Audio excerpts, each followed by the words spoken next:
ఈరోజు దేవుని వాగ్దానము సంఖ్యాకాండము 6వ అధ్యాయము 26వ వచనము.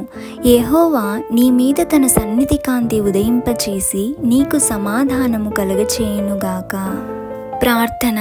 పరిశుద్ధుడవైన దేవా, కృపగల తండ్రి, మీ పాదములకు లెక్కలేని స్తోత్రములు చెల్లిస్తున్నాం ప్రభువా. అవును తండ్రి, మీ సన్నిధి కాంతిని మా మీద ఉదయింపచేసి సమాధానమును కలుగచేయమని ఈ ఉదయకాల సమయములో మీ సన్నిధిలో ప్రార్థిస్తున్నాము తండ్రి.